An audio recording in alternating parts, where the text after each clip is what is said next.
Good evening, everybody. It's now 7 o'clock, despite what the clock says.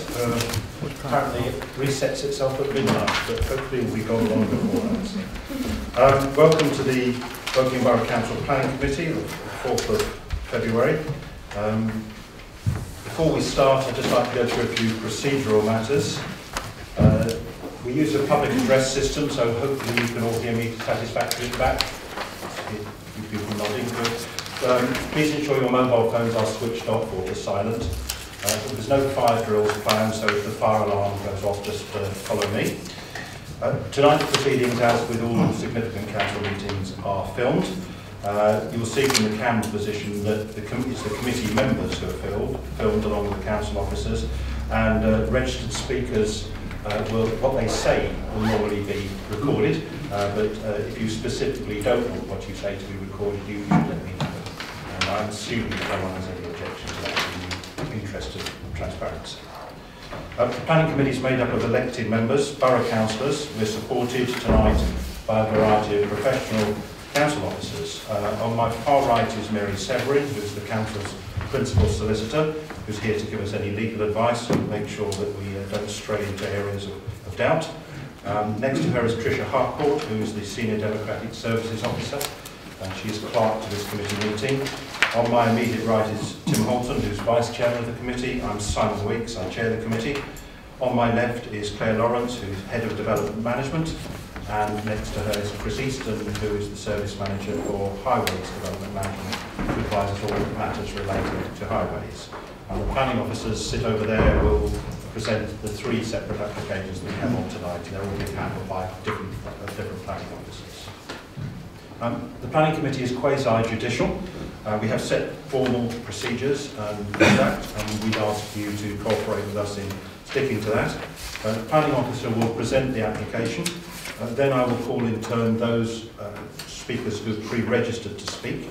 If they come forward to the table just in front of the committee here and press the grey button on the microphone, they're live, and that's when your 3 minutes starts.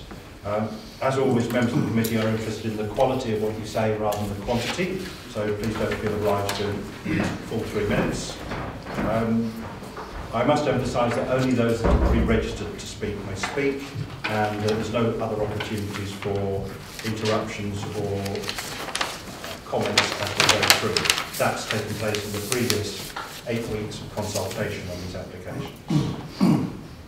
So following the officer's presentation and the comments of the registered speakers, the 8 members of the planning committee here tonight will deliberate the application and decide whether they wish to support the planning officer's recommendation or whether they wish to come up with an alternative proposal.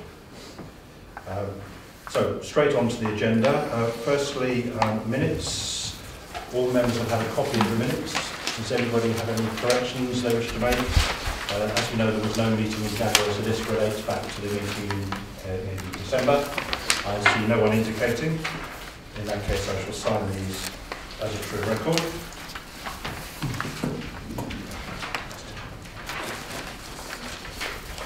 Okay, apologies, Tricia. Thank you, Chairman. I've had apologies from Chris Singleton. Okay, so as I said, the planning committee is made up of 9 members, one of whom sent his apologies tonight. Are there any declarations of interest on any of these applications? Tim? Yes, I need to declare an interest on item 94, the Henry Street Garden one. They are a client of the company I work for, so I shall leave the room at the appropriate time. Any other members? No, I see no one else indicating. Claire, are there any applications deferred or withdrawn? Right, so just to confirm, the 3 planning applications we're discussing tonight are the Remnant Ruscombe, one in Ruscombe at 134 to 146 London Road, followed by Croft Road, rear of Croft Road at Sheffield, and then the Henry Street Garden Centre. So those are the 3 applications for tonight, and those are the order that we'll be taking. So let me further, we'll go straight across to this planning application, and Graham Vaughan will be presenting this. Graham.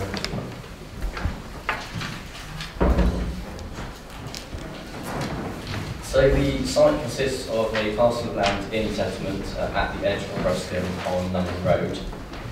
There are the remains of a dwelling in the northern corner of the site, but otherwise the site is covered in grass.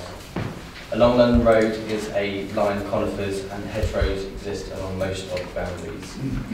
The site is allocated in the MDD local plan for residential development of around 15 dwellings. Residential development surrounds the site on all sides, however London Road gives access to Twyford and local facilities. Members did go on a site visit, so I'll just provide a few pictures of the main features. This is the line of conifers to the front of the site. It's accepted from this application and indeed a previous application that this line of conifers is fading in places and that their loss would not be substantially harmful. On the opposite side of the road, there are a line of two-storey semi-detached properties set back from London Road itself. Looking from within the site, you can see the gradient rising towards the properties at Walnut Tree Close and Magnolia House to the right. This is from the opposite end of the site, looking towards the tree line, and you'll see the remains of the dwelling in the far right picture. And this is from the edge of Garraway Close, looking towards Magnolia House on the left, and members will recall the point at which we access the site is just in the middle of the picture and the gate that was there as well. So the application is for outline permission with all matters reserved. The principle of the application and whether or not it's been demonstrated that the number of houses can be accommodated on the site needs to be considered. The site is allocated for residential development within the development plan, and therefore the application is acceptable in principle. The application shows an indicative site layout for 16 dwellings, and it is considered that it's been demonstrated that this number could be accommodated. All properties would be accessed from London Road and would have parking spaces and 11-metre ring gardens. A pedestrian access is proposed to the rear of the site leading to Garraway Close. The indicative layout reflects the character of the area following the building line of London Road and the higher density and non-linear layout of Garraway Close and Walnut Tree Close. A sufficient housing mix is provided ranging from 2 to 5 bed dwellings. All matters have been reserved and therefore the layout is subject to change. However, you will note that condition 10 requires certain aspects to be continued through to the reserved matters stage. It's considered that there are no significant impacts on residential amenity and that the indicative layout is in accordance with the Borough Design Guide.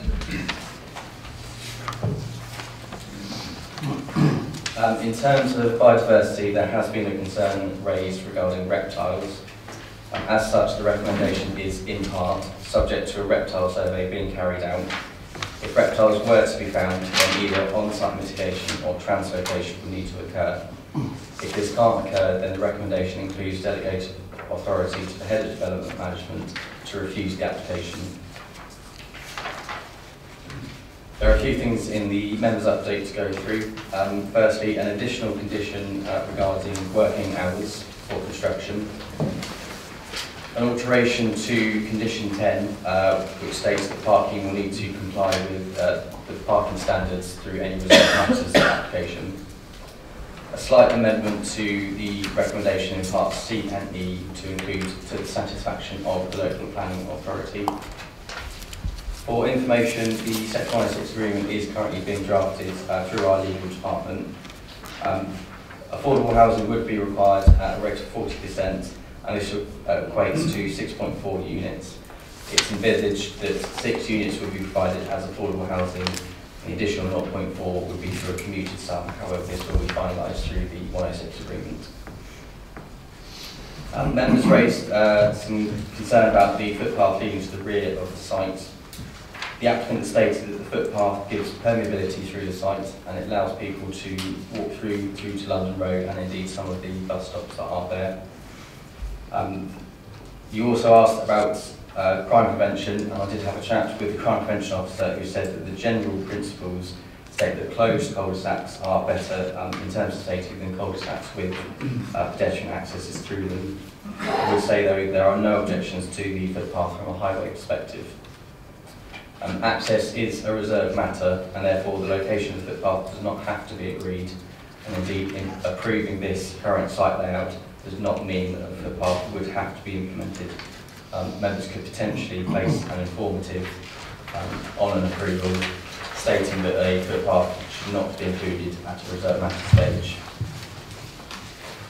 One of the other matters raised was drainage. I would like to highlight that the Environment Agency have not objected to the proposal. Some significant weight should be placed on this, as the Environment Agency are the relevant statutory consultee for these matters. The Council's Drainage Advisor have provided additional comments on this, and you'll see that there is a condition and an informative regarding this. Weight should be given to the fact that the application is outlined with all matters reserved, and therefore only the principal and number of units of site is considered. The wording of condition 12 ensures that any drainage details will be dealt with through the reserved matters application. Also, for clarification, on the site layout, it says about realignment of the hedge. This would mean removing the overgrown sections which have encroached into the site and planting the hedge where necessary. Although landscaping is a reserved matter and full details of this would need to be agreed at a reserved matter stage. Thank you. Okay, thank you, Graham. Just before we go on to members, I think it's just worth getting real clarity on this. It's quite unusual for us to have an outline application which doesn't include means of access. That's correct, isn't it, Chris? You know that. So what we're really talking about tonight is not the detail or where the houses are located on the site, how the site is accessed. We're talking about whether the principle of the development is acceptable in planning terms.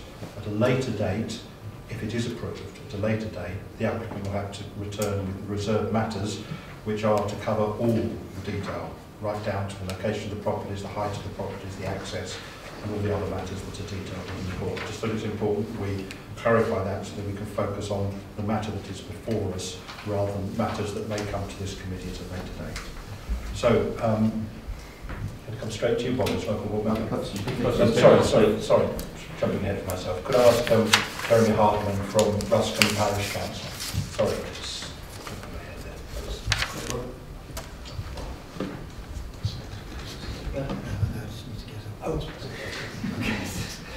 Sorry, thank you.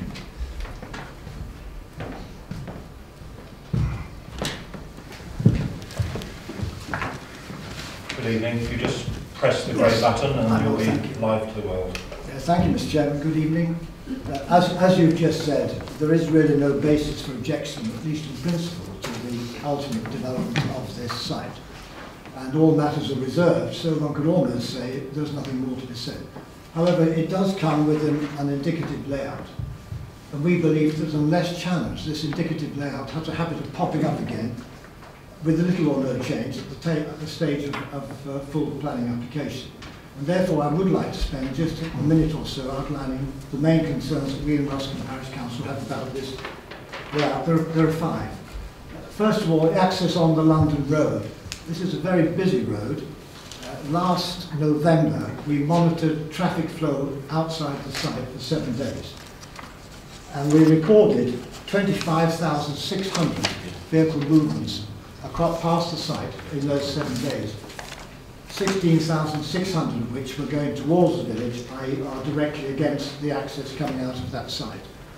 And we're very concerned that there are 3 access sites proposed, one of which is directly opposite an access from 16 properties on the other side of the road. Now, we appreciate there has to be an access from the site, but we think further consideration needs to be given to where these accesses are situated within the site.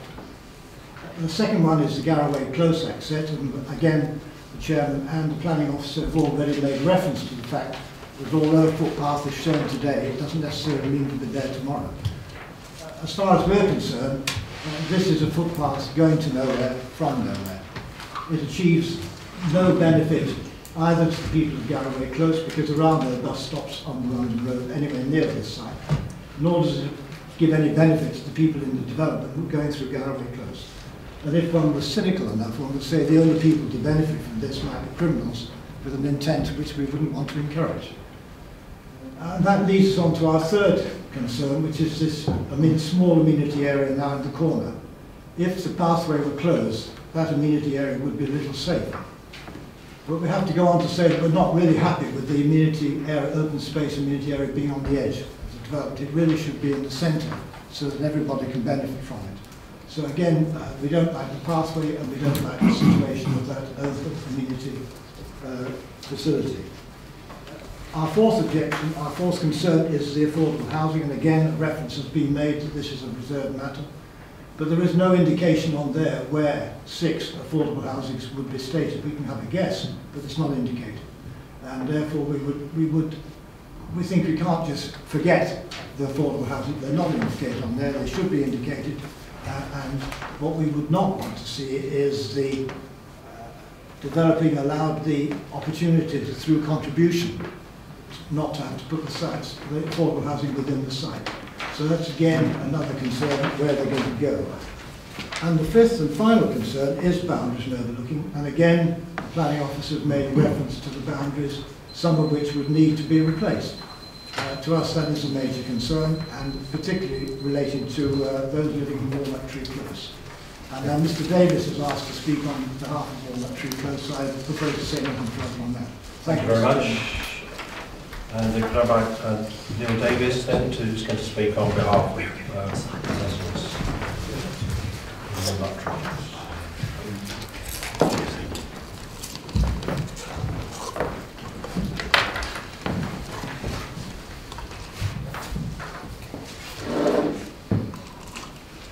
Good evening. My name is Neil Davis. I'm a Chartered Town Planner instructed by the owners of 2 adjacent properties, number 6 Walnut Tree Close and Magnolia House. The application is contrary to local and national policy guidance. Whilst the application is in outline form with only indicative plans submitted, it is clear that the applicant is attempting to establish some of the broad principles which will inevitably be incorporated into a full or reserved matters application. Firstly, the impact on number 6 Walnut Tree Close. The dwellings located on plots 11 to 14 will collectively and individually have a harmful impact on my client's property. Whilst the line of the 3 terraced properties meets the 11-metre rear garden depth, the number of properties aligned in such close proximity will have a significant impact in terms of the intensity of overlooking and also overbearingness. This is not a conventional relationship, as my client's property has a long, narrow garden that makes it particularly vulnerable to overlooking, as their most private and secluded parts to their garden are actually the parts that are closest to the development site. Had the higher density housing been distributed in a different manner, where the impact would have not have been so great, the harm alleged could have been significantly reduced. The angle of the site boundary with my client's property means that plot 11 will have views towards number 6's garden. The recent amendments that have been made have not alleviated these concerns, and there are no guarantees that the boundary hedge, which is a vital filtering feature, can and will be retained. In terms of the impact on Magnolia House, these are caused by the impact from the path and again overlooking. The proposed pathway will provide a link that will be of no benefit to existing or future occupants of the proposed development. It will not connect residents to any existing facilities, nor will it shorten any existing journeys to shops, schools, etc. in the local area. Paragraph 4.3 of the Borough Design Guide states that pedestrian routes should connect safely with places that people want to go to, and clearly there is a conflict in this respect. In addition, the pathway, which extends along most of my client's external boundaries, will expose private rear gardens to public areas. In conclusion, whilst it is acknowledged that this is an outline application, the onus is upon the applicant to demonstrate that the proposed number of dwellings can be accommodated without resulting in conflict. On this occasion, this has not been demonstrated. This is not a large site, and an adherence to the recommended 15 units, as set out in the site allocations, would allow more space to be created at the top end of the site, next to Walnut Tree Close, where we allege the overdevelopment to be. The application should therefore be refused. Thank you. Thank you very much. And then can I invite Andrew Barr, agent for the applicant.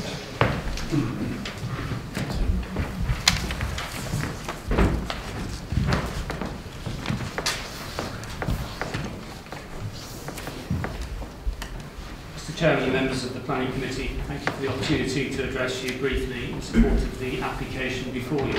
My name is Andrew Barr. I'm a partner with Robinson & Hall Property Consultants. As has been stated by your officer, the application site is within settlement and surrounded by existing residential development.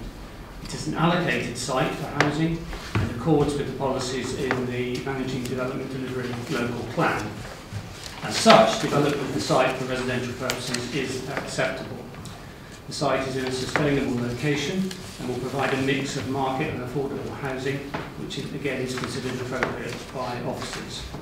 As has been said already, the applications for outline planning consent, in other words, there are reserved matters, details of which will be dealt with at a later stage, and which are covered in the planning conditions listed in the officer's report. We've worked closely with planning officers at Wokingham to ensure that the scheme meets the council's requirements, particularly in terms of scale, layout and design. Particular care has been taken to ensure that separation distances have been complied with and overlooking issues avoided.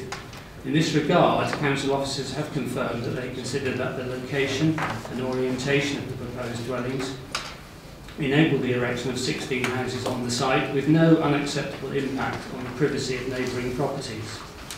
Furthermore, the scheme has been the subject of scrutiny by the South East Regional Design Panel.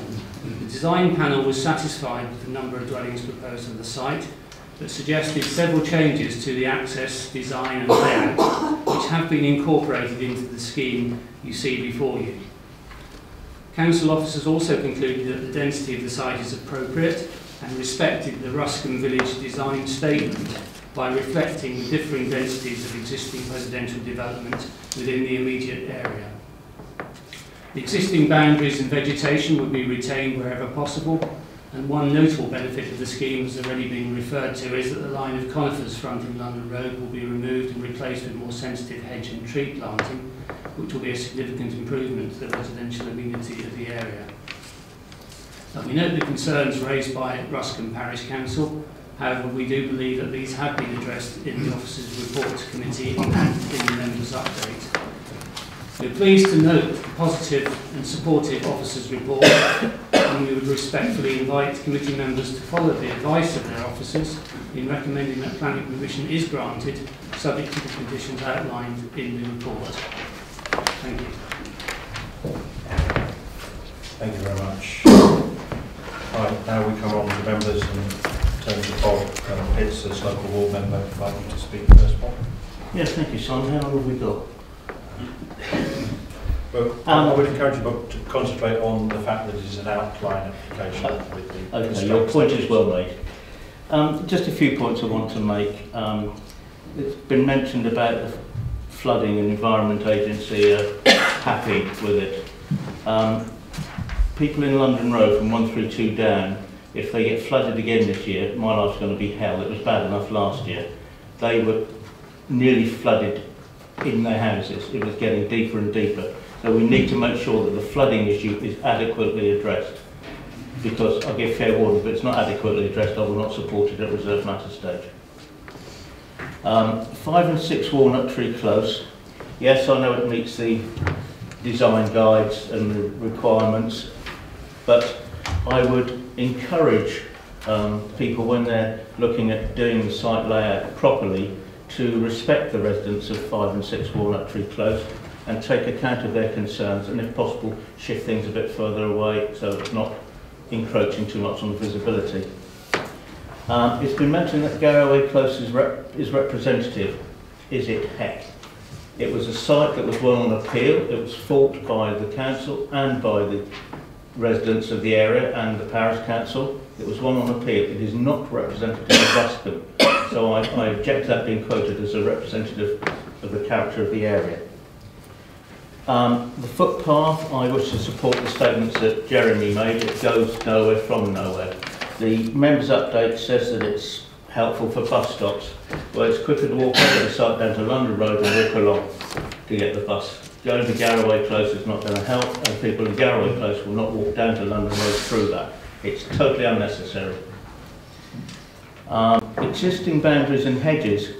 I had to smile a bit at this because a lot of the trees and hedges were removed some time ago, obviously in preparation for a planning application.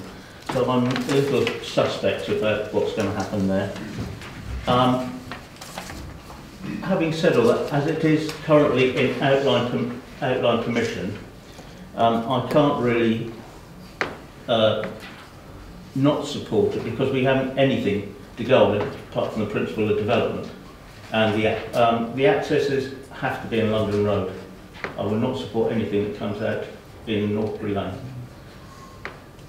But having made those points, I would encourage again to think of the aspect and the residents of Walnut Tree Close. There's no need to put them that close. You can move things around a bit and get a much better site layout. Okay, thank you. Thank you. Lindsay? Thank you. As a member of a neighbouring ward and only about 200 yards from the boundary, I know this area well. I re-endorse what Bob has just said about the majority of things. I'm concerned about plots 1 and 2. It's that bottom corner that Bob referred to. When we looked at the site, the fact that there's a historic water pump suggests we've got a well stroke spring here somewhere in that bottom corner. And I think what's marked as plots 1 and 2, or whatever eventually goes in that area, I think something needs to be done with serious drainage issues and such like, and also any impact that could happen on 132 down. I think that does need to be considered. So I note your condition 12, reserve matter showing continuous surface water drainage. I'm wondering whether there's, if there's a well there, it might be more than surface water. It might actually be a sort of boggy area down there. I don't know that area so well, but I just wondered about that issue. So on that, going to Walnut Tree Close, it's the angle of Walnut Tree Close, number 6, to the site that I think generates it. There are 2 windows, one which is a bathroom, one which is not the issue, which would affect the house at the moment, but the other one, which is in direction towards 12 and 13, that would be quite, they're higher than the other properties, so in fact they would be looking over properties. And I think that garden area which runs along right up to 14, I think that's something that any future plan that comes in does need to be looked at. It would also be worth checking whether the documentation in the file said it was a site for 15 or approximately 15. Around, is it? Right, okay, well, I'll leave that. Just checking. Yeah. I think the issue of the number of accesses to London Road, I think where the main access is okay. I think a design which had accesses go out with only 1 into it rather than 3 might be better. Although I will admit that further down, all the houses further down have all got individual accesses. So it is something that I think when it comes to the main thing we need to look at. As regarding the footpath, I echo the not going from anywhere to anywhere via anywhere. I use my railway scenario about that where places were built. I think we might need to be careful that Northbury Lane might get called Northbury Lane brackets Burglars Lane, so Campbell. I think that is a bit of a problem area there. But other than that, I think we have to take that as it is. Chris. Thank you. Can I just check on the screening in the southeast, which is to, I think, to avoid overlooking between Walnut Tree Close and plots 11. What is the height of that screening? Has it actually been conditioned to ensure that it will occur? The Southeast Regional Design Panel has been mentioned. I don't know what that is, how much weight should be applied to its support for this application. As far as the drainage is concerned, I think we are going to do this if we get as far as the reserve matters. But it's not for this application to solve existing problems, only to ensure that it doesn't exacerbate them. My final point is, if we, at the reserve matter stage, refuse, is it okay to apply reasons for refusal then rather than now? Thank you. We'll get some answers to that. Graham, could you comment on the screening in the corner, whether it can be conditioned, and also more importantly, who has control over that screening? So at the moment, landscaping is a reserve matter, and that is reserved. So the details of that, no, they're not being agreed. I'm not sure if we can necessarily condition that, as it would essentially be something that we would consider at a later stage. Certainly, in terms of discussing that, we would look to be getting something that would provide adequate screening, and that will be in conjunction with the tree and landscape officers of the council. So realistically, it is something that we would look at a later stage. Could you also comment on the reference the applicant's agent made to the South East Design Panel? Because I didn't spot that in the report. I may have missed it, or it may not have been considered relevant to the report. Would you just comment on that? I think it is in the report somewhere, but I can't remember where. So the design review panel is part of the Berkshire one, and that gives a panel of members the opportunity to discuss assets like planning applications and provide their comments on the design of a proposal. I would say they are looking at design as their main point, and obviously from a planning point of view we are looking at quite a few different things. So some of the things they say may not necessarily be always the best way of doing it, because obviously we have to take into account things like parking and access. However, they are a registered body of skilled members, and I would say they would put their comments in with some weight. But they have zero statutory significance. That's correct. Right, all right. Okay, I think just probably useful just to reiterate a couple of points. There's been a lot of references to the location of the properties and concerns about their position leading to overlooking.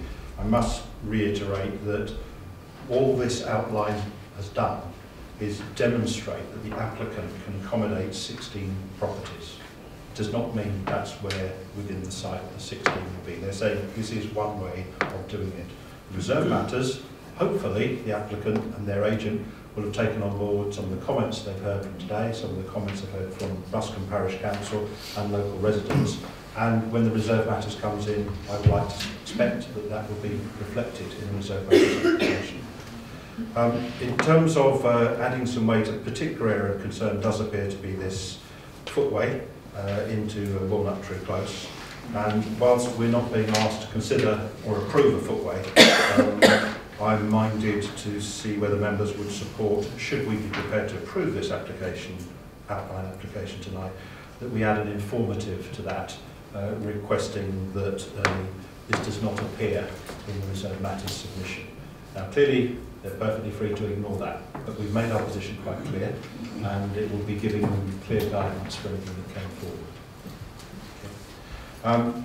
The other thing I'd just like to reiterate that all members of the committee present bar one attended the site last Friday morning.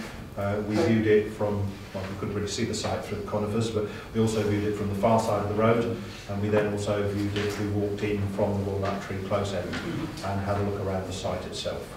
So we're quite familiar with the site and the constraints it has. John? Chairman, I would, you've said that I was going to say on footpath. I think the developer could probably save the money because nobody seems to want it. The other issue, obviously, this is an outline. I assume at reserve matters all the distances and sight lines and overlooking and taken into consideration before it comes back to the reserves?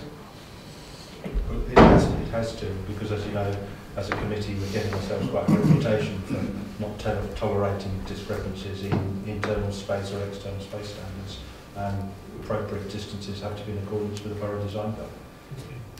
Okay, Rochelle.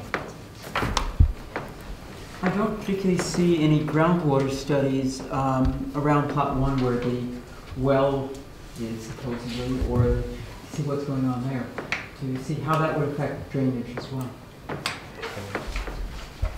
I think because we have clear comments from the Environment Agency, we have to be a little bit careful about contradicting their view, and do be cognizant of the fact that, as has already been mentioned by one of my colleagues, we understood from conversation with some residents while we were in the site visit that the house next door nearly flooded. And so, but we do need to bear in mind that if it nearly flooded, it didn't flood. And what we need to ensure is that should this site be developed, that it does not increase the risk of flooding. It's not the applicant's job to fix an existing problem, just to ensure that it does not get any worse. That's not my personal view, that is a legal position. But the Environment Agency says that it's not near a water course and therefore it's unlikely to flood. However, they haven't talked about groundwater at all. Claire, could you just make a comment on that? Because I think we've got some knowledge of this. Yes, Chairman, just there is a condition recommended, condition 12, that deals with surface water. Now, what will happen as part of any reserve matters application? They would have to look at the existing conditions on the site. They would also have to look at what opportunities there are for an engineered solution to address any potential increase or in risk. If we, at the reserve matters stage, felt that there were risks, then there is adequate control at that stage to make sure that we condition it appropriately. We ask for a scheme to be supported, to be submitted. Just on the point of flood risk and drainage, our in-house drainage expert had a look at this and has reassured us that this scheme can be dealt with by condition, and therefore there is nothing on this side which would indicate that there are major issues that cannot be dealt with at the reserve matters stage or through conditions. Chris, could I just ask you to comment? We've heard some comments about the access point onto the main road. Clearly, it's a straight road. It's, I think that bit's 40 there, just before it gets to the pictures. Anyway, could you just comment on the acceptability of the entrance arrangement? Yep. Thank you. I think clearly, just to kind of reiterate the point, it is reserve matters, and whilst we put a condition seeking for access to be onto London Road, it doesn't fix the access points that are obviously currently shown in front of us. I think, Lindsay, you made a good point that it does kind of replicate the rest of that street where there are individual properties that are having access there, and we'll have a look at it, whether it be 1 or 3 or 4 or 2, we don't know until it comes forward in reserve matters, but in principle we have no issues with obviously those accesses. Okay. All right, I'm going to try and bring this to conclusion now. So members, sorry Malcolm, I haven't seen you indicate. Some of it's just been answered really. Because it is outlined and we're not even noting how many the roads or where they go, my question was, even at this stage, would we be able to suggest a comment or informative that there is perhaps only one road going into it at least, rather than 3 in such a short area? I think we've just said there's no highway reason to be able to do that. I mean, you always have to distinguish between what the applicant is seeking to do and what we prefer. We can't just simply say we prefer this. If the applicant decides that they want to have those number of entrances, and they can persuade the highways officers that the visibility and sight lines are good and it doesn't increase the risk of road safety risk, it's very difficult for us to say you can only have X number of entrances. Clearly, this is quite a wide road with good visibility, so I think that's the issue there. So, members, I think we're going to have an informative. I'd just like to get this out of the way and then come back to you, Bob. I would like to add an informative to this then that says that members would not be keen to see a footpath to the rear of the site to Walnut Tree Close coming forward at the reserve matters stage. So can we add an informative to that? I assume no members have an objection to that? Chris, do you object to that? Well, depends what the answer to my question is. Right, okay. Presumably we want people to get to the London Road. Without the footpath, how do the people living in plot 11 get to the London Road? Through the same way they get their car to plot 11. Okay, so it's a pavement on the road. Well, it's up to the applicant to determine whether within a small cul-de-sac they want to have highway and pavement. This is all self-contained within the site. Yes. There is no formal access from the site at the moment to Walnut Tree Close. So anybody who's living on this site, without a pedestrian way, their vehicle and pedestrian access will be exclusively to London Road. And we're proposing to put in an informative to give that a bit of weight. Okay. Okay, Bob, you want to come back? I'll second. Do you want a seconder for that? Well, I think we don't need it formally. I think there's clearly no opposition to okay, that. just to state, I mean, I would like to see at the reserve matter stage the distances between these plots to make sure that it's not too close to 5-6 Walnut Tree Close. I will support this current application because I really don't have any choice. You know, there's nowhere to go with it. Apart from it's an outline for 16 houses, yes, you can probably get 16 houses on it, that's a no-brainer. But I do reserve my position for the reserve matter stage because there are certain things I'm very unhappy about, and blindly saying that the environment agency hasn't raised a concern, I mean, that doesn't wash with me. If you had the trouble I had last winter with residents getting flooded, I think you might take a different view. But I was wondering if it's possible to have an informative to ensure adequate screening for Walnut Tree Close, to ensure that they do replace a hedge, but they don't put a 6-inch one and say, well, it's going to grow. Yeah, condition 7 does already have that, and that's at the outline stage. So that's something that we're doing now. Okay. Okay, so members, I see no other. I see no other members in. Sorry, I see no other members indicating. So we have a recommendation in front of us. I think many of the concerns will come back at the reserve matters stage, and that will be the opportunity to get absolute clarification. And clearly, I think the applicant has got an indication of what our concerns are, and they will hopefully have cognizance of that in the reserve matters application when it comes forward and should it come forward. Okay, so members, there's a very clear recommendation, supplemented by that additional informative, and I think there's also the additional, my favourite condition 17, which is the hours, so that construction work is not hours that would cause inconvenience to residents. But all this is still some way off because we've got to have a reserve matters application. The members, all those wishing to support the application as it stands for this outline application, with all other matters reserved, could you please indicate that you're prepared to support this? And that is unanimously supported. Members, thank you for that. But this will not be the only time we debate this application, so we'll be coming back at a later date. So, members, we now move on to the Croft Road application. That's Spencer's Wood.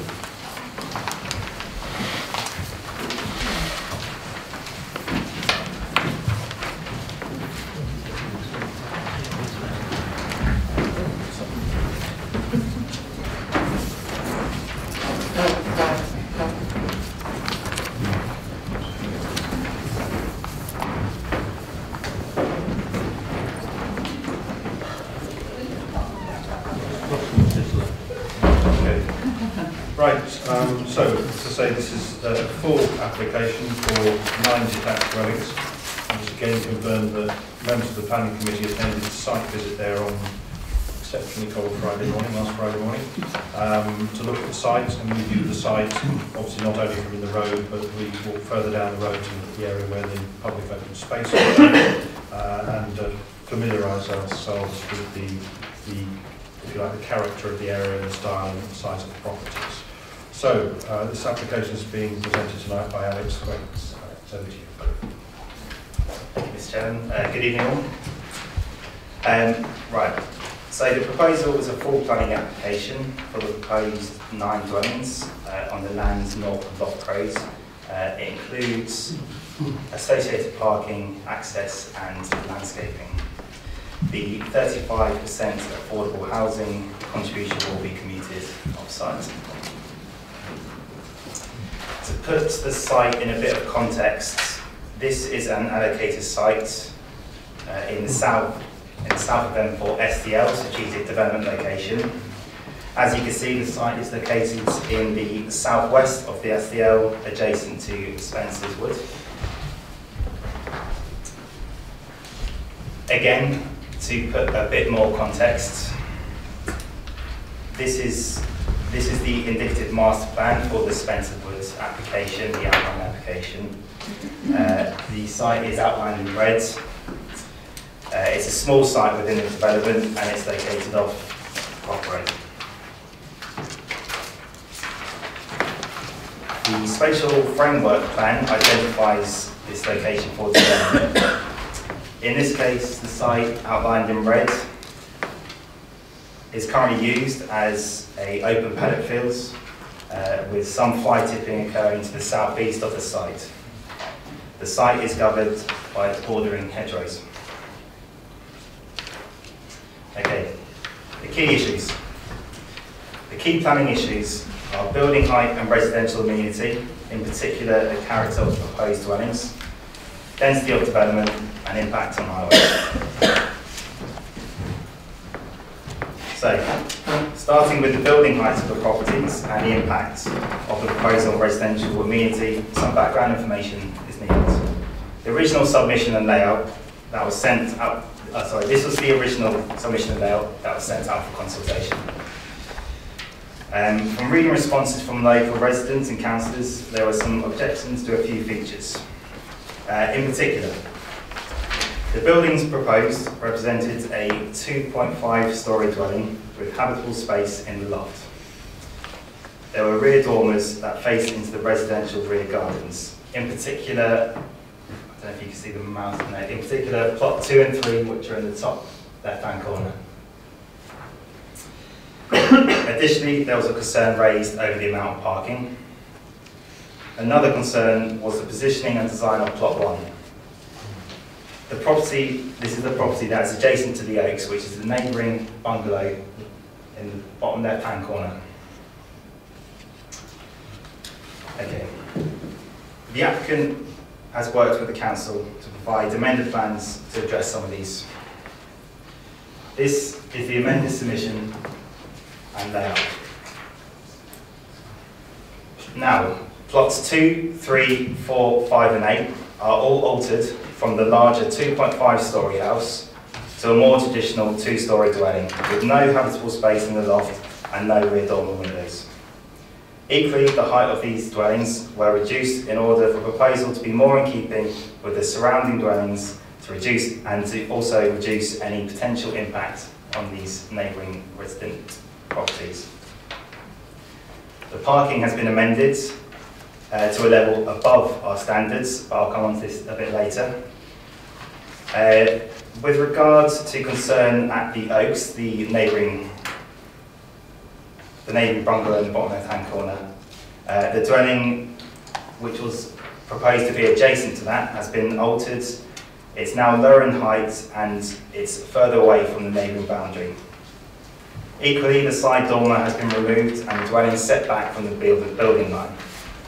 The result is a reduction in built form away from that neighbouring property. On a side note, I just want to make it clear, the gardens and internal spaces are compliant with policy. Okay. So on to some elevations for both the original and the amended submission. So I'll start with the original again. This is a street scene elevation as well as, so that would be plot 1, I think it's 7, 8 and 9. A few key points to look out for. The height and style of the 2.5 buildings, 2.5-storey buildings, as well as the height of plot 1 adjacent to the Oaks. So on that top street scene elevation, the white building on the left is the neighbouring bungalow, the Oaks, and then the building adjacent to that is plot 1. So to move on to the amended elevations, the new 2-storey design can be seen in the centre of that elevation. The design will be located on plot 2 and 3 as well, which backs onto the dwellings at Clares Green Road. In more traditional design, it reduces the built form and doesn't have any habitable space in that loft. Equally, on plot 1, the side dormer has been removed and the height has been reduced and the overall size of the property is now a lot smaller. So if I bring up a plan which shows the comparison between the two, the original submission, the dotted red outline, against the amended plans which are the elevations shown. Clearly the height and built form of the property has been reduced in response to these concerns raised. With regard to the actual density of the site, our guidance within the adopted South of M4 SPD states a management of 30 to 35 dwellings per hectare. The proposal is 14 dwellings per hectare, and if you're looking at the map shown up there, the general surrounding properties, which are highlighted in blue, have a density of approximately 11.3 dwellings per hectare. If you just take the southern section, it's 13.1 dwelling per hectare. Equally, if you look across to the west, you can see there's a much higher density in Apple Tree Lane and Orchard Close. Therefore, it's considered acceptable in the context of the character of the area. To move on to more of a highway kind of section, the access and parking. The site is accessed off Croft Road, both vehicular and pedestrian cycle access. The proposal includes the insertion of 2 pedestrian cycle links to the north and the northeast, shown on the map in light blue. These will interlink with future northern development and the public and open space, respectively. These will allow for permeability for both existing residents as well as future surrounding residents.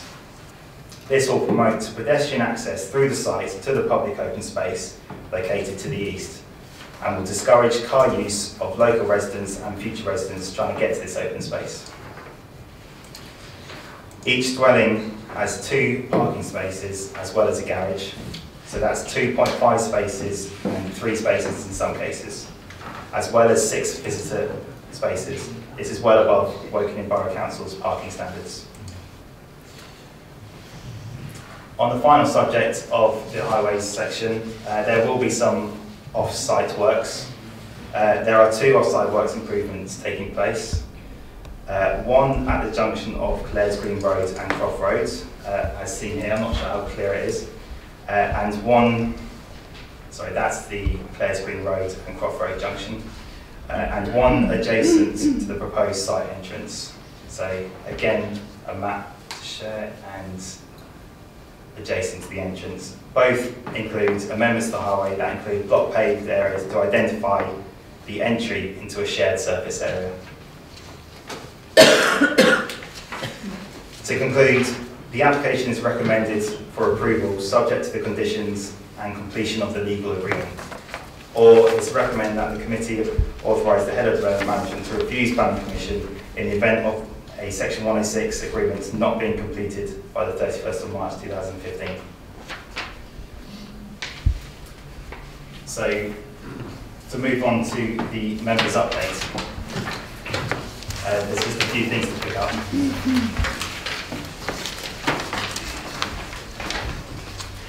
The first being, as requested by members of the council committee, building heights for surrounding properties, as well as surrounding density, which we covered during the presentation as well. Some additional consultations have been received from neighbouring residents. In particular, the issues raised have previously been summarised and addressed in the report. However, there have been some new points. The most significant one being the village concept statement 2013. I'd like to point out that the village concept statement attached with the letter is extracted from another applicant's environmental statement, in particular application 2014-0346. Additionally, a parish council response has been received. The application appears, just quoting from it, the application appears to have met some of the primary concerns. However, the parish remains concerned for the impact of the highway. The Highways Department has considered as a note, the Highways Department has considered the implication of development on the surrounding infrastructure and is satisfied subject to the completion of the offsite works. A few updates on some internal and external consultation responses as well. No comment from the public, no official comment from the public rights of way officer, although internal meetings have taken place with the officer and subsequently rights of way agreed through the legal agreement. Again, no official comments from the urban design and conservation officer and also English Heritage. As a note, the application is located away from any listed building or conservation area. Housing comments have been received, but regarding the Section 106 contributions. Natural England, no comments received. The Ecology Officer is satisfied with the SPA mitigation measures and contribution towards Clare's Green SANG. And also the last one in the consultation response is the Highway Agency, no official comments received. However, we would not expect to see any comments on the size of this site. Moving down, the removal of condition 11, as that will be dealt with within the Section 106 agreements. A slight amendment to condition 25 regarding construction times. The recommendation is there's a typo in the recommendation, so that's just been amended.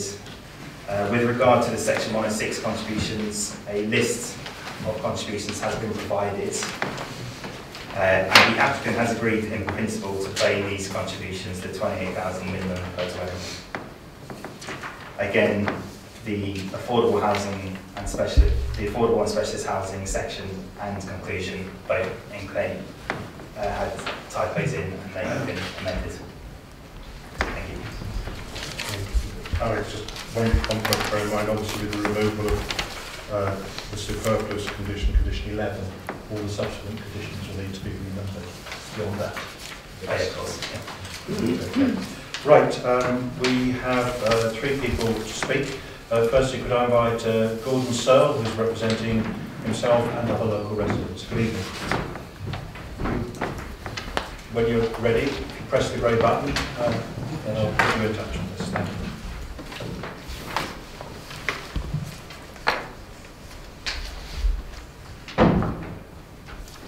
Good evening. My name's Gordon Searle. I'm here representing the local residents who wish to make the following objections and observations.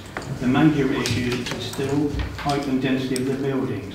We acknowledge the developer has reduced the building height recently. Their starting point was extremely high, at an average of 11 metres. That was nearly double the average height of the adjoining properties, which equate to 6 metres. The average height of their plan now is 9 metres. That's still a dramatic 30% higher than the 14 houses in the immediate vicinity. The average of the 14 houses is 6.5 metres. The average of the 5 houses adjoining the property is 6 metres. The build density is too great for the rural location on the village edge. In fact, nearly double the density of the adjoining village properties. The ratio is 9 to 5. The high density levels are not reflective of the surrounding properties. The layout of the site is more suited to an urban development with six of the 9 houses in a block form, back to back, crammed together as close as possible and towering up to near 10 metres. Once again, there is nothing similar to be found at the edge of the village, and there is no smooth transition from the rural village to the urban looking development. There are no buildings in this immediate area having a height of near 10 metres and 2.5 stories. General site observations. Privacy. Buildings are so cramped, plots 4 and 6 have their lounge windows only 1 metre from the road curb. In fact, there is very little privacy for living areas on all of the plots. The 5 visitor parking bays appear to be in the wrong position. They are located at the furthest distance from the site entry in the northeast corner. In summary, the proposal fails the borough design guide on the 6 following points. 1 and 2, density and height as previously covered. 3, garden sizes are the absolute minimum, not meant for 4 and 5 bedroom houses. 4, gaps, only the minimum space between very large dwellings.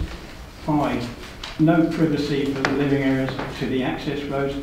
6, no public open space within the development. We asked the committee if they would consider any or all of the following proposals. 1, reduce plots 7 and 9 to 2-storey on the southern boundary in keeping with the original approved outline plan. 2, reduce the plot density generally to alleviate most of the failing areas within the borough design guide. And 3, reduce the height of plots 2 and 3 from 9 metres to something nearer 6 metres of the adjoining property. And finally, we are not NIMBYs, we are just looking for a layout and design that is more suitable for a rural location. Thank you very much, Mr. Sell. We'll cover some of the points you raised when we discuss it. Now could I invite Matthew Gill? Is it Matthew Gill? Is it? Yes. This is right, okay. And you're representing the applicant? Correct.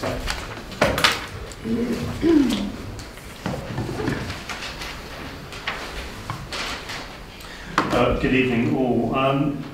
In truth, I think your officer's report and presentation probably covers all of the points that have just been made by Mr. Sell, but I will try and I suppose add on to what Alex Spokes has already said.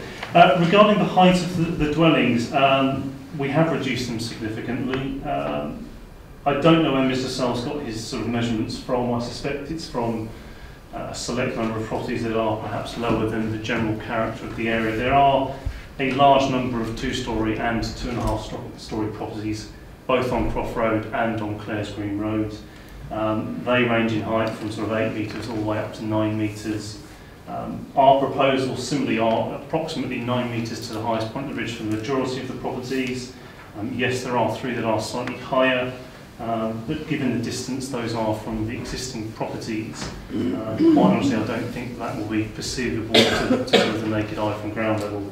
I think we also need to think of the wider context to the north and to the east of our site. Is the Taylor and David Wilson home scheme. Their houses are much, much bigger than ours, generally speaking. They have houses that are a lot of 2.5-storey, also some 3-storey. So talking of transition, we feel that our site is actually the perfect response to that.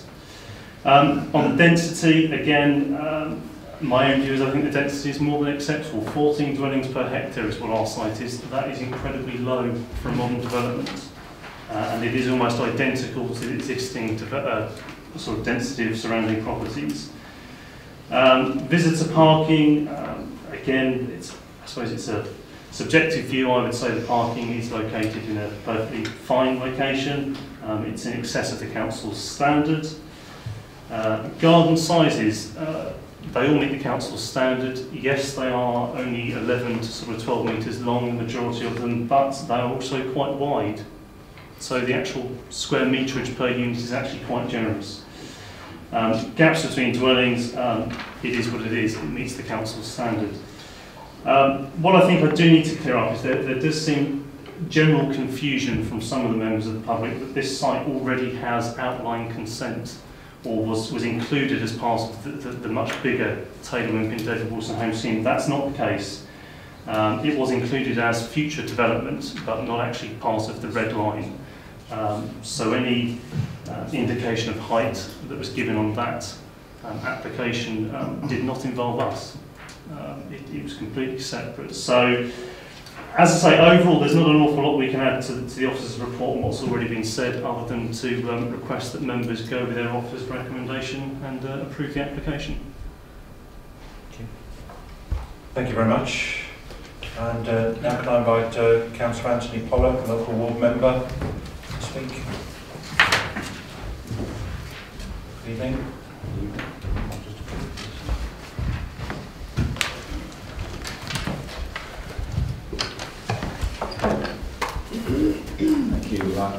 Firstly, I would like to say that I think this is a much better proposal than the one that we had previously.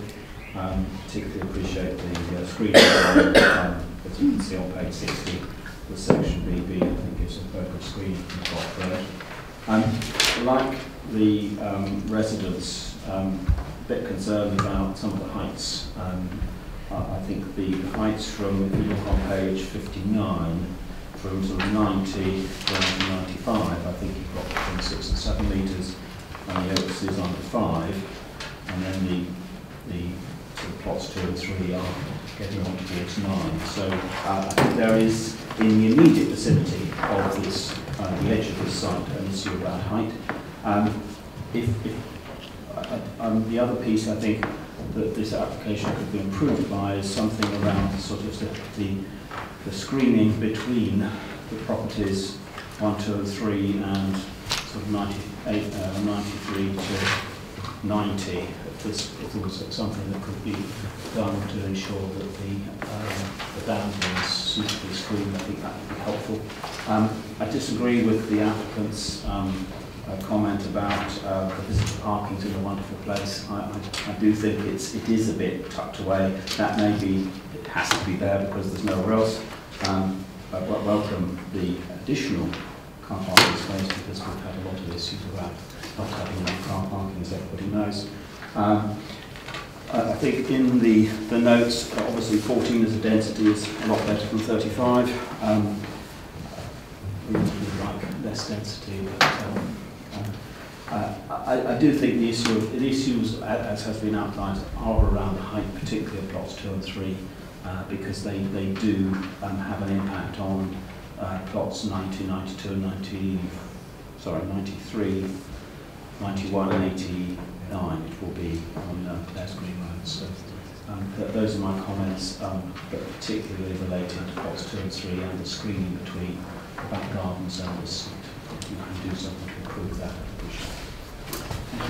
Okay, thanks very much.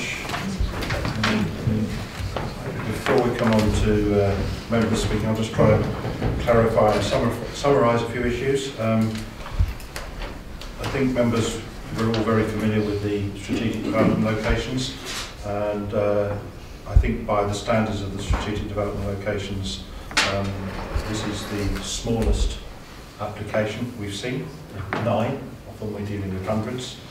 It's also the lowest density application I've seen on any of the SDLs. The guide is around 30 to 35 on SDLs, and as we've heard, this is a density of 14. The applicant has clearly responded to initial concerns and has reduced the 2.5-storey dwellings to 2-storey, which is a plus. And clearly, the Oaks is the property that is probably most directly affected by this. And obviously, being a bungalow, it's more noticeable a difference between the Oaks. But most of the other houses adjacent to the Oaks and on the other side of the road are 2-storey. And as we saw at our site visit, some of them are actually 2.5-storey, in fact. Because they need to have windows in the flat walls.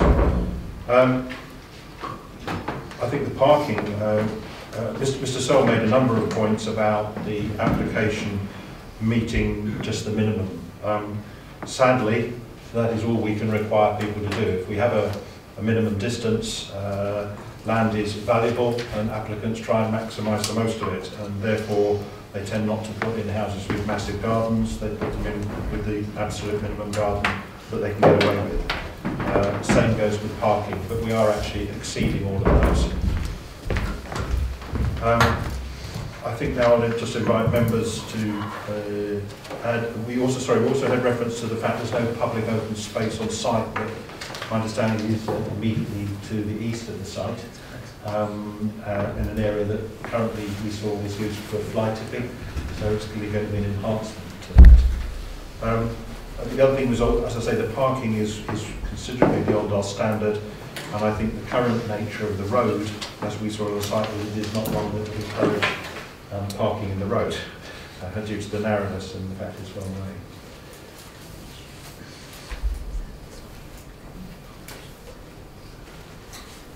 Okay, come on to that. I think it's in references. Okay, all right, members who would like to speak on this? Bob. Sorry about my housekeeping problem. The question I want to ask, you mentioned about the SDLs, and the applicant mentioned it wasn't in the SDL, so is it or isn't it? Okay. Is the question? It's South SDL. Okay, thank you. Lindsay? Yes, I just have a question just to check, because of the changing of what were 2.5 and what are currently 2-storey properties. I understand number 7 and 9 are 2.5 storey. What other ones on site are 2.5? I'm getting a bit confused of what the 2 and what the 2.5. Number 6. Number 6 is 2.5. Yeah, so there's three of the 9 are 2.5 and the remainder are 2. The remainder are 2 apart from plot 1, which is even lower. Which is a lower one, yes. Okay. Okay. There was also a comment about the distances between the plot 3, the one at the top left corner. Will you be able to give an indication of what the distance is between the flank of those properties and the rear of the properties numbering 93, 91, 89 approximately? You just scale that off perhaps while we can... well, I guess, well, seen as the garden for plot 3 will be 11 metres. Yep. It will be that. So it's going to be around 50 metres? Around 50 metres to the back of the property. Okay, right. 54 metres. Okay, the issue was related about landscaping. I think it's conditions 7 and 9. Make references. Yeah, made some reference to that. That's on... It's 17 and 19, sorry, not 7 and 9. 17 and 19 address that. The other thing is, of course, is with substantial gardens, although the applicant is going to clearly be required by conditions 17 and 19 to put in a number of more planting, there is nothing that stops the existing properties having planting on their rear boundaries, which they have, of course, got complete control over looking forward into the future. So it's something that they, with quite a long garden, it's something they may wish to consider. Right, the other point on there I wanted to raise, where was it? Yes, this is obviously all subject to eventually concluding the section on this. Members, Michelle. I'm bothered by the very narrow nature of Clough Road. Trying to get there, I stopped for a second because I was trying to look at my map because I wasn't quite sure whether I was going in the right direction, so I couldn't go the wrong way down the road. And an SUV tried to pass me, and we almost had a Land Rover in the middle of a drainage ditch there. So, really bothered by the narrowness of that road, trying to access for an SDA, and whether they're planning on widening the road at all to make sure that people aren't going to be injured, first of all. Second of all, I'm bothered by the fact that there's a commuted some that more developments are trying not to have affordable homes in their development, and why is that? Okay. Well, obviously, just for members of the public, the applicant is required to provide some affordable housing as part of this development, and in this case they're proposing to pay, it's about £550,000 towards affordable housing that will be off-site rather than within the site. This is not necessarily because the developer doesn't want it on site, it's sometimes the council, in trying to pool resources to provide a decent development of affordable housing at another location, will take pots of money from each development to enable it to develop or produce something of some significance, rather than have pepper potted all over the place. Is this council requested though, or developer? I'm afraid I don't know, and that's not actually, it's not a matter for the planning committee to consider. We're being asked to consider an application in front of us. It's not really for us to try and go back and look at whether it should be renegotiated. There's other avenues for doing that, I think. And in terms of the highway issues, when we arrived on site... you came in the other way? Well, it's a one-way road, so yes. it's going to come in one way. And while we were there, a large skip lorry came past, even though we were parked partially in the road. So I accept that it's a narrow road, but the fact that it's a one-way road does diminish the risk, I think, somewhat there. But that's what I have. Anyone else wishing to speak? Yeah, I was just only had a brief look at the site because we arrived right at the end, but we did have a look. I'm looking at 53, the paragraph 35. It says it's noted that flooding and drainage is a particular concern for residents, etc. What is there any issues on site? I know it's quite a flat area. Is it a boggy site, or is it okay? Well, the Environment Agency's comments were the application is deemed to have a low environmental risk, and we have a condition 35 that address on page 53 that addresses flooding and drainage. So I guess it's our own flooding and drainage people plus the Environment Agency are satisfied with that. I think we have to take their professional guidance on that. Right, members, I see no one else indicating. Sorry, I see no one else indicating. We have an application that I think is significantly improved over the previous application. I would also add, probably specifically relevant to this application, but as I said at the beginning, this is a very low density, small site. And I think compared with some of the larger sections within the SDL, it's as in keeping as you can get it with the local neighbourhood. As taking Mr. Searle's point, they're not being NIMBYs, and I fully accept that. But I think this is a pretty good quality of development in the way it's been improved over time. And I think the committee is likely to support it in its current form. If only the rest of the strategic development locations could be of similar low density, but that's another matter. So members, there are no alternative proposals put forward. There's a very clear recommendation in here, along with deadlines for the applicant to conclude the Section 106 agreements. So members, could you please indicate with the amendment to the conditions as detailed in the members' report. Members, are you prepared to support that? Could you please indicate? And again, that is unanimously approved. Thank you, members. So, thank you, Tim. We'll see you another time.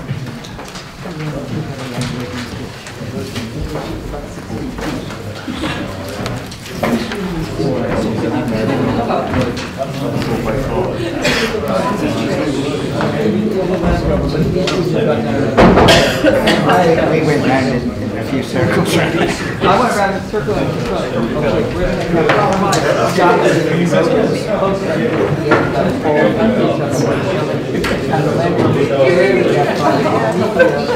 about this. Right, members, if we can carry on, please. Members, right. If we can come on to page 61, which is the last of the applications this evening. This relates to Henry Street Garden Centre. We are proposing alterations and extensions to give them more floor space, both for retail and I think for their outdoor sales as well, and also for their restaurant. We haven't been on a site visit to this site. I suspect most members around the table will have visited this at some stage. I know this planning committee, including myself and some of the, I won't use the word older, but more established members of the committee were actually involved in previous applications on this site as well, so we have some familiarity with it. And we'll go straight across to David Weatherall, who's the case officer in this case. David, over to you. Thank you, Chair. The Henry Street Garden Centre, it's been put before the Planning Committee as the total site area is over a hectare. I will go through in greater detail the nature of the extensions as we go through the presentation. They're looking to increase the floor space of the garden centre and make changes to the car parking. The site is located within Arborfield. The primary use of the site is an A1 garden centre. There is an ancillary horticultural use to the south and west of the site, as shown on the map. I'm going to study the retail considerations and the highway considerations in some more detail, but to start off with, in terms of an assessment on the countryside, as you can see from the plan, the development proposed is an infill development which will be well set back from surrounding roads. The closest road, the most prominent view, will be shown here from Greenswood Lane, and we consider, given the infill nature of the extensions, that won't have a detrimental impact on the countryside. So this plan here is showing where the extensions are taking place within the site. I think at this stage I'll just briefly explain, because it does take some explaining what is changing. And it's worth bearing in mind, for a retail impact assessment to be required, there needs to be an increase of 500 square metres, which there is in this case, and I'll explain why. So we have the existing restaurant located in the front of the site, and the intention is to, this is an existing retail area here, and the restaurant and retail will switch. The purpose of doing this is to, well, firstly, it enables an extension to be built onto the restaurant. It's also encouraging customer flows within the site to reach the restaurant. That's the first and second change. The third change is an outdoor sales area, and a canopy is proposed over that outdoor sales area to make that more usable in inclement weather. Thirdly, the uncovered outdoor sales area will increase, and the close bordered fence will push out to the location of the existing polytunnel, and the polytunnel, which is in horticultural use at the moment, will be opened up for seasonal access. So in terms of the increase in the retail space, it's focused in the southern end of the site, as we only have switching going on within the garden centre building itself.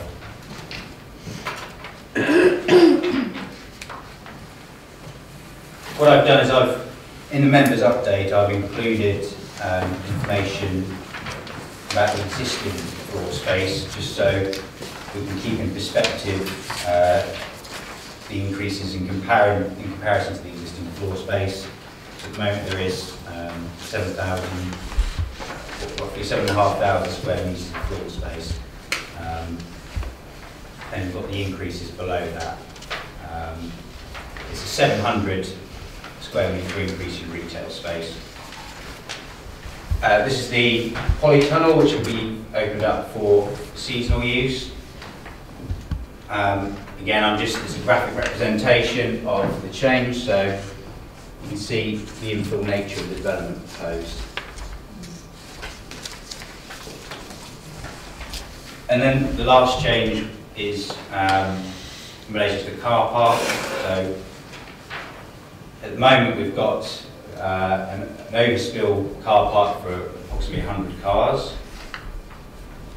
in this area of the site, and they're looking to formalise this. So we'll have porous tarmac and gravel bays.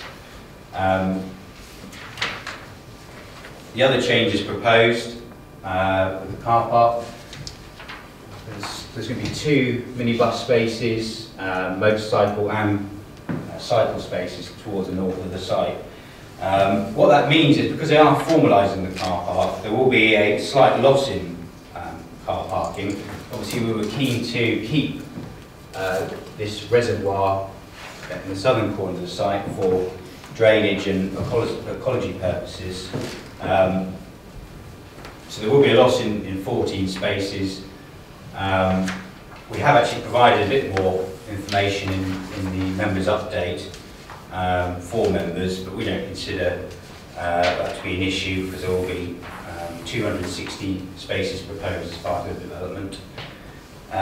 So therefore, in consideration... Sorry to interrupt you, just for clarity here, I think it's worth checking this one.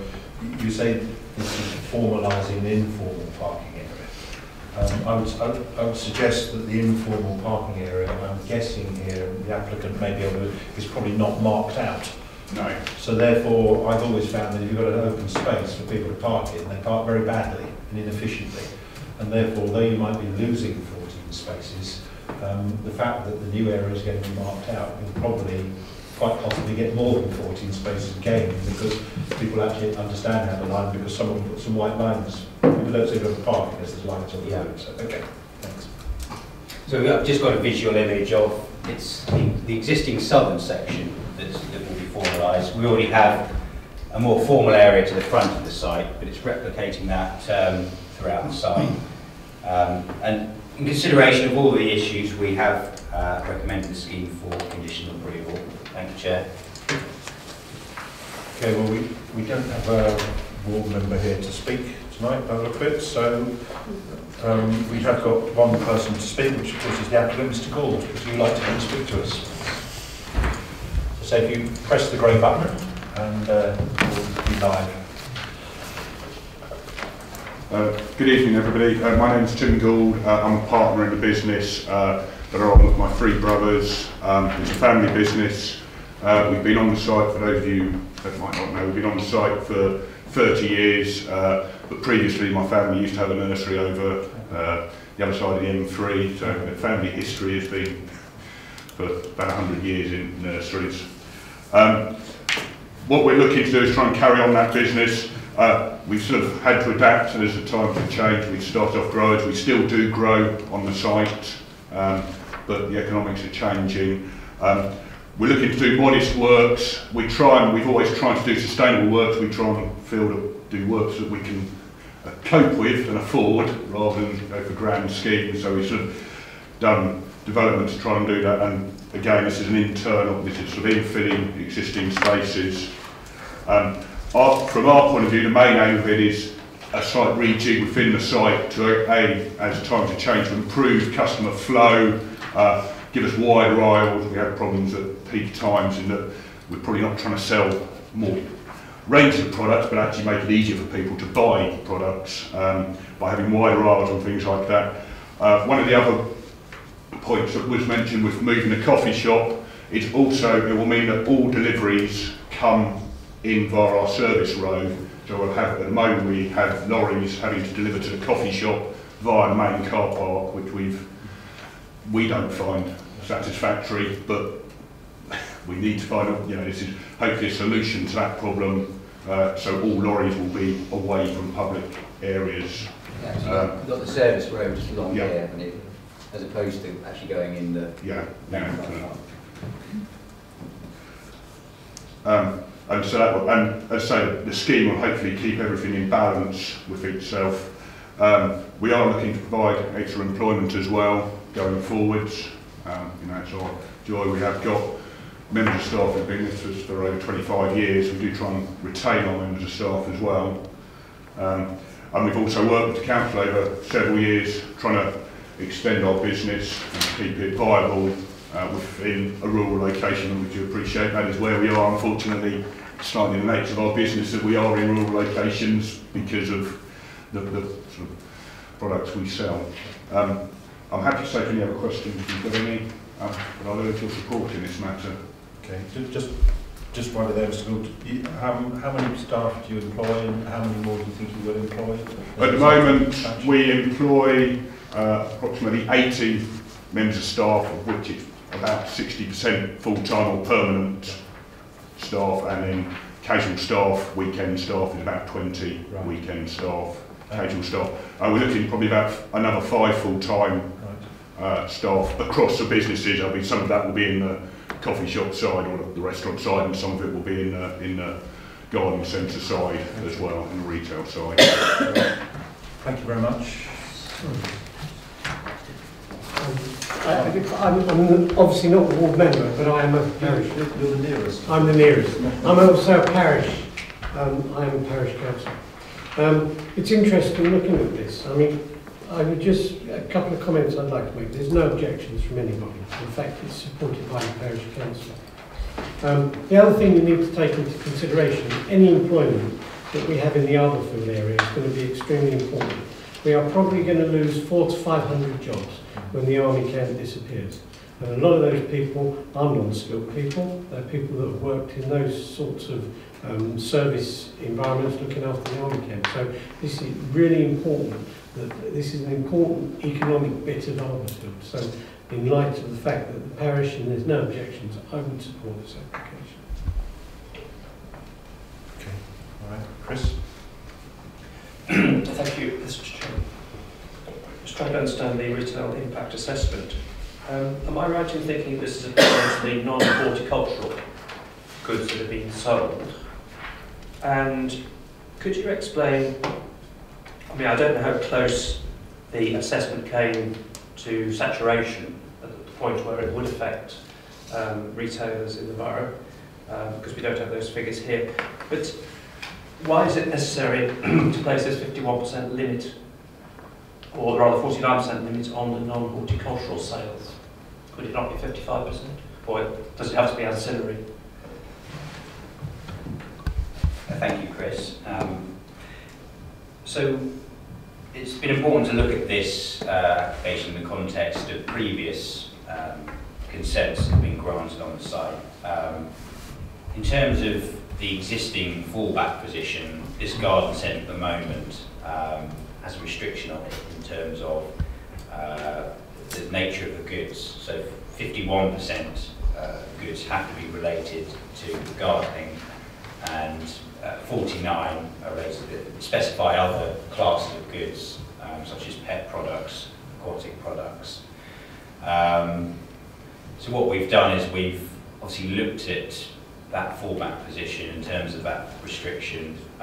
We've also looked at the MDD policy we now have on garden centres. It's TB18, and it is a policy which encourages us to be realistic that garden centres aren't going to be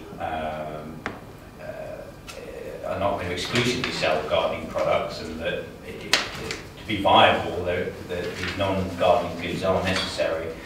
So we've looked at it in the context of that history and the recent policy, and feel that that would be an appropriate control, so that the garden goods remain in the majority. I think there's also we've got another local example of that is the farm shop at Arborfield, Lockie Farm. When that was permitted, again it was initially as a farm shop, and there was a requirement that a certain percentage of the goods were goods that were connected with or produced on the farm. There's a limit on how many outside goods can come in. In essence, if there wasn't a control, in essence this could, if it had unrestricted, it could obviously change from something such as a superstore without those controls. Those controls give the council some reassurance that the site will continue to be used broadly in line with what it is. Clearly a superstore would have a very different impact on other retail outlets in the area compared with what it currently is. So I think the 5149, by the way, that's by floor area, not value or volume, is a suitable compromise. Can I come back? I was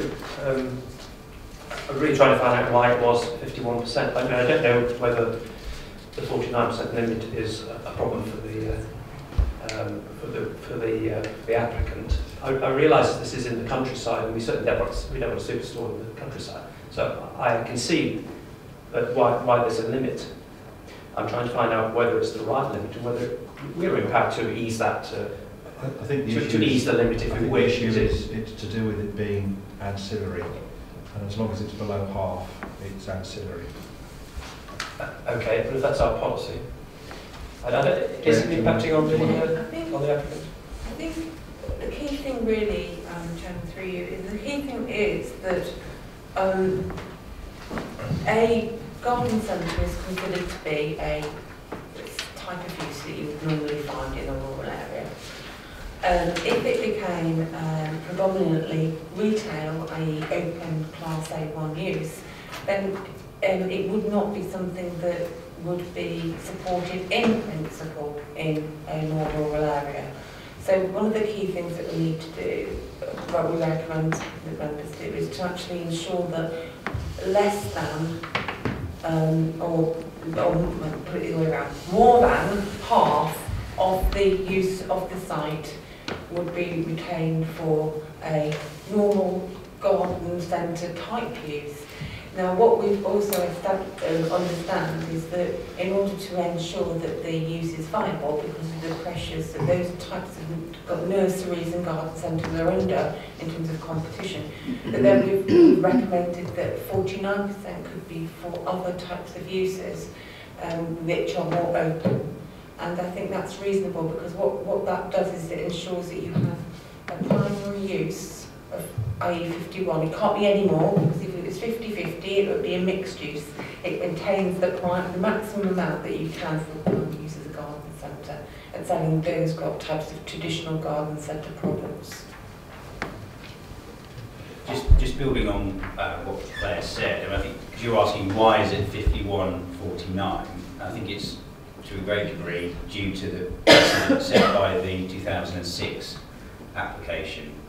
So in effect, if you imagine these shaded areas aren't on here, that entire site can operate within that split, and therefore it would be unreasonable, I think, for a much smaller development for us to deviate from that previous restriction. And I think we've justified it in terms of what the new policy TV18 says in relation to garden centres. Okay, Lindsay? Yes, I was very interested on that. I was going to, I don't know the site, so I'm not visited. The questions I've got are, this is in a designated countryside, and we've just been talking about, and John made a very good point about it being a use of getting additional people working there, and I fully support that.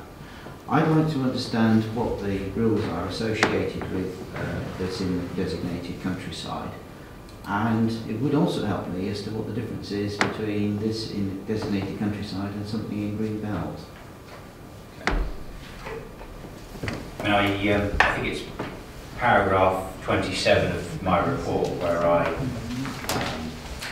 character-based considerations of countryside policy. So what are the rules of the countryside? Well, the rules are to limit the spread and encroachment of development where possible, which we feel this particular scheme achieves. I suppose that's from a more visual point of view. And then we do set out in the principle of development section, so that's paragraphs 1 to 9, the policy background in terms of firstly starting with the MPPF, supporting a prosperous rural economy, but then going down into detail on our policies in relation to garden centres. And particularly point number 5, it sets out the criteria that we're looking at. So, planning permission for proposals for the establishment or expansion of retail development outside development limits, i.e. the countryside, may be permitted where they demonstrate that the proposal is connected to or adjacent to the primary holding. The proposal is economically related to the primary holding and is ancillary to the primary existing use. And there will be no adverse impact on the vitality or viability of retail centres, neighbourhood or village shops within the locality. So the latter point, that's where we asked for the sequential test to be carried out. And I go on to explain that later on in the report, but effectively the applicant has to do an exercise where they look to see whether there are any sequentially preferable premises that would be available for their particular use. And I think in paragraph 20 we say that the majority of the properties that were surveyed were unsuitable for the sale of bulky goods and viable for an unfranchised cafe store. So that's the sort of background really in terms of what we've been looking at in terms of countryside policy. Any other point? Another point was difference between countryside and how not relevant to the committee, but it's not a green belt issue. I'm sure the officers you understand. No, I'm sure the officers can give you a briefing outside of the committee. Yeah, I mean, obviously, garden centres, nurseries, etc., are quite sensitive in my particular area at the minute. I just want to assure myself, I've got no doubts what the answer will be, but I just want to assure myself that they have permission to be a garden centre and they're not a nursery that have crept into a garden centre. I'm quite happy. I think it's a wonderful place. I even drive there from Ruscombe to go and get things, so it's good. Yeah, Chairman, I'll just come back. The circumstances surrounding this site are very different to others that we are very aware of at the moment that are located in the river. This site has permission from the garden centre in a countryside location. It is fundamentally different both in terms of what it's got permission for and in terms of the designation of the site in which it is actually placed. Happy to support it. Right, members, I don't see anyone else indicating. Sorry, John, did you want to come back? I know what you just said about green belt, Chairman, but this type of development not being acceptable in green belt. Right, members, we've got a clear recommendation in front of you. We see that there's been exceptionally no objections. We've got the active support of the parish council. Clearly, this is something that I think is non-contentious, and it's clearly a site that appears to be well run and well supported by not only the local population, but as we now hear from those a bit further afield. So, members, we have a very clear recommendation in front of us. Are there any other points people would like to raise? In which case, I'm going to put this to the vote, which is to support the officer's recommendation for approval with the conditions as detailed. In that case, it's going to the vote. Members, could you please indicate whether you support it? Okay, that's everybody present, so that's 7 out of 7 tonight. So that ends the formal part of the consideration of the planning applications. We have to look at a number of other points, members, which is particularly pre-committed site visits. We need to arrange some visits for next time round, and also the quarterly enforcement report, which is on page 83, I think.